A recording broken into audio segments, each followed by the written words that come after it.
फारबिसगंज प्रखंड के प्राथमिक विद्यालय कठारा में प्रधान शिक्षिका पर मनमानी, दुर्व्यवहार और अनियमितता के गंभीर आरोप लगे हैं।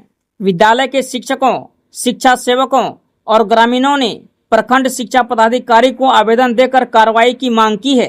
आवेदन में आरोप लगाया गया है कि प्रधान शिक्षिका शिक्षकों और कर्मचारियों से अभद्र व्यवहार करती है तथा विद्यालय का शैक्षणिक माहौल खराब हो रहा है। साथ ही बच्चों की उपस्थिति वास्तविकता संख्या से अधिक दर्ज कराने, विद्यालय में साफ सफाई और पेयजल व्यवस्था की अनदेखी तथा विकास मद की राशि के दुरुपयोग का भी आरोप लगाया गया है। ग्रामीणों और विद्यालय शिक्षा समिति ने मामले की निष्पक्ष जांच कर उचित कार्रवाई एवं प्रधान शिक्षिका के हस्तांतरण की मांग की है। समस्या है कि जैसे कि हम स्कूल का अध्यक्ष है कठारा प्राथमिक विद्यालय का, और एक सचिव भी है कामिनी देवी, जो कि एक मतलब कि इस बीच में रजिस्टर भेजी थी साइन करने के लिए। ठीक है, तो साइन हमने किया नहीं की, तो हम आए देखने के लिए कि आप जो रजिस्टर भेजे थे साइन करने के लिए, उनका कौन काम किया जमीन स्तर पर दिखा दीजिए, हम साइन कर देते हैं। जिस दिन पहुंचे तो हल्ला गुल्ला चालू, हम अभी नहीं करेंगे, जब होगा करेंगे। ठीक है, उन मौजूद वही सब बात लेके यहाँ जो है तो सब समाज का सब आदमी को बैठाया गया। और जैसे कि टोला सेवक है, टोला सेवक अगर कुछ बोलता है तो उसको बोलता है कि तुम जो बोलते हो सुनो, नहीं तो एब्सेंटी पे साइन नहीं करेंगे। बहुत सा ऐसा मुद्दा है। कच्चा का मामला जो सामने आ रहा है कि हिंदू मुस्लिम वाला बात होता है। बिल्कुल बिल्कुल सही बात है। जैसे कि एक मैडम नसीहा करके आती है वो, ठीक है, मार्केट साइड से, उसके साथ में जो दुर्व्यवहार मेरे सामने में हुआ, ठीक है, वैसा नहीं होना चाहिए। क्या नाम हो गया आपका? मामला है कि काम करने से पहले रुपया निकल चुका है और काम हुआ नहीं। अध्यक्ष जो पूछा गया तो उससे तानाशाही से बात किया गया है कि तुम किससे बात कर रहे हो, तुम जानते नहीं हो। और स्कूल में पढ़ाई की जगह 4 और 5 एक में चला जा रहा है, जिसमें 5 का विद्यार्थी पढ़ रहा था उसमें ऑफिस बनाया गया है। और 4 क्लास में बच्चा गर्मी से परेशान है, लेकिन दोनों क्लास एडजस्ट एक ही में है। इसके कारण बच्चा सही से पढ़ नहीं पा रहा है। आप लोग का भी क्या मांग है? हम लोग को मांग है जो क्लास में जो बच्चा पढ़ रहा है उसमें रहना चाहिए, और सबको जब बना हुआ है तो आराम से पढ़े हवादार जगह में।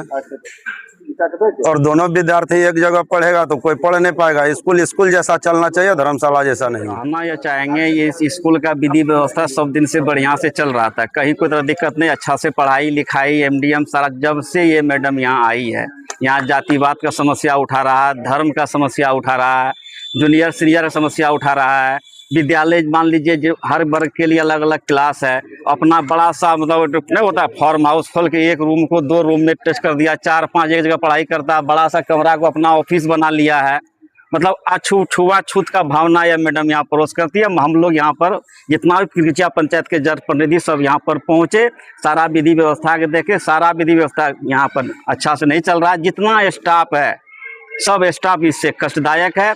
शिक्षा समिति से ना कोई आज तक मीटिंग हुआ है, ना रजिस्टर में साइन होता है, ना कुछ होने के बाद पैसा निकासी विकास मठ से हो जाता है। MDM में सही रिपोर्ट नहीं है। स्कूल में ना इसका MDM का कोई लेखा जोखा है, न VSS का लेखा जोखा है। सब ये घर में रखती है, विद्यालय में कुछ नहीं रखती है।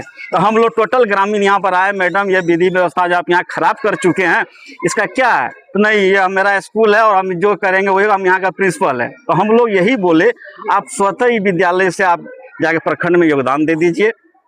आपको कहीं न कहीं हेडमास्टर कीजिएगा। यहाँ सौहार्दपूर्ण आप गड़बड़ा दिए हैं, विद्यालय अच्छा से नहीं चल रहा है, या आप नहीं जाइएगा तो हम लोग आगे पदाधिकारी को सारा आवेदन देंगे। शिक्षा के मंदिर में भी जो है जाति पाति बहुत ज्यादा है। आपको नहीं होता है तो आप सभी शिक्षिका से आप पूछ लीजिए क्या क्या यहाँ पर हो रहा है, वो अपने मुँह से बोलेगी। हम क्या बोले, हम लोग सुनने पर हम लोग हतपत रहे। क्या हो सकता है आगे कहना मुश्किल है। यहाँ पे क्या नाम है स्कूल का? स्कूल का कठारा प्राथमिक विद्यालय किरकिचिया। देखिए, ये प्राथमिक विद्यालय कठारा में जो विकास मत का रुपया आया था, तो उसी पर जो है अध्यक्ष, स्कूल का अध्यक्ष कुंदन बसंत्री जी है, उनके रजिस्टर पर दस्तखत कराने के लिए भेजे थे, और वो दस्तखत नहीं किए। वो स्कूल आकर करके मैडम से पूछे, आप जो दस्तखत कराने के लिए भेजे थे तो विकास मत का रुपया कहाँ कहाँ खर्च हुआ है? उसी पर मैडम बोली, तुम किससे बात कर रहे हो, जानते हो हमारा पहुंच बहुत बहुत दूर दूर तक है, और विकास मत का रुपया टोटल निकल चुका है, और एक भी विकास मत का कहीं एक भी काम नहीं हुआ है। जब अभी मैडम से पूछे ये जो वोचर आप लगाए तो काम कहाँ किए, तो बोला अभी हम काम नहीं किए और 10 दिन के बाद गर्मी का छुट्टी में काम करेंगे। तो फिर पैसा क्यों निकाल लिए मैडम? तो बोला पैसा वापस हो जाता, इसी के लिए हम निकाल लिए। मतलब विकास हुआ नहीं, पैसा निकासी। पैसा निकासी हो चुका है। और भी कोई समस्या है? और भी अनगिनत समस्या है। यहाँ मैडम जो अपने आप को पूछते, जो हम हेड है, बाद बाकी जितना भी टीचर है वो उसका नौकरानी है, नौकर है।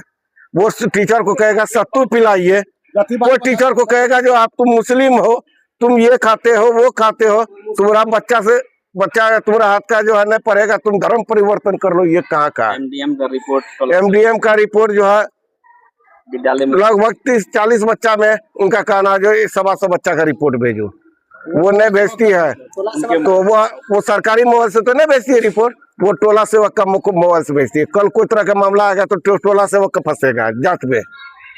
आखिर सरकारी नंबर है तो रिपोर्ट तो सरकारी नंबर से जाना चाहिए ना, क्योंकि सरकार का रुपया उस मोबाइल पे खर्च होता है, रिचार्ज में, सारा कुछ में। तो फिर उस मोबाइल से रिपोर्ट जाना चाहिए, ना कि टोला सेवक को धमकाता है। एक टोला सेवक महिला है, उनको बोला जो तुम बात नहीं मानोगे तो तुम्हारा खिलाफ लिखा पढ़ी करेंगे। तो वो महिला जो है यहाँ स्कूल में 10-20 ग्रामीण के सामने में उसका पैर पकड़े हुए था। अपना मोबाइल से रिपोर्ट नहीं करते। आपके ऊपर ये जो भी ग्रामीण आए थे या विद्यालय शिक्षा समिति के लोग आए थे, उन लोगों का कहना है कि आप शिक्षकों के साथ भेदभाव करते हैं। दूसरा बात, उन लोगों ने आरोप लगाया कि विद्यालय शिक्षा समिति के कोष का जो राशि है उससे उसका इस्तेमाल नहीं हुआ और खर्च हुआ ही नहीं, और उसके अध्यक्ष के पास आप साइन कराने के लिए गए थे और राशि खत्म हो गई है। आपके इन लोगों का आरोप है कि मैडम का कहना है कि राशि खत्म हो गई है। तो क्या मामला है और क्यों ये लोग आए थे आज? पहले तो मैं कहना चाहूंगी कि मुझ पर ये जो आरोप लगाया गया है तो उसको गलत साबित करने का मुझे मौका देना चाहिए, क्योंकि मैं महिला शिक्षक हूँ और मेरे विद्यालय में एक भी जेंट्स टीचर नहीं है, तो मुझे खुद ही सारा वर्कलोड करना पड़ता है। और नामांकन यहाँ पर 85 बच्चे का था और टीचर यहाँ 5 थे। मैं टोला सेवक के साथ खुद ही जाकर 7 दिन में 180 बच्चा नामांकन मैंने किया है, जिनका आधार कार्ड और जन्म प्रमाण पत्र नहीं बनने के कारण इस शिक्षा कोर्स पर अभी तक 118 बच्चा का ही नामांकन हुआ है। क्योंकि बहुत सारे बच्चे सुबह में आते हैं और चूँकि आप तो जानते ही हैं छोटे 6 साल के बच्चे हैं, तो वो उन लोग को होम सिकनेस होता है तो घर छोड़ना नहीं चाहते हैं, तो 1 घंटा में बच्चे यहाँ से पढ़ के माँ बाप के पास चले जाते हैं। तो इसीलिए बच्चे थोड़े से कम हो जाते हैं और लेकिन बच्चे आते हैं, पर्याप्त बच्चे आते हैं। और आरोप का है बात है तो अभी चूँकि 27 तारीख को फंड लौटना था, 31 तारीख को, क्योंकि मेरा बेटा का एक्सीडेंट हुआ है, मैं 27 तारीख को जयपुर से ही आई थी, तो फंड लौटे नहीं, इसलिए मैंने पैसा लौटने नहीं दिया। और मार्च के बाद अप्रैल में एक नामांकन प्रक्रिया 1 महीना चला, जिस दौरान मुझे ये काम करने का समय नहीं मिला, क्योंकि सरकार का विशेष आदेश था कि 1 महीना के अंदर ज़्यादा से ज़्यादा एक भी बच्चा ना छूटे।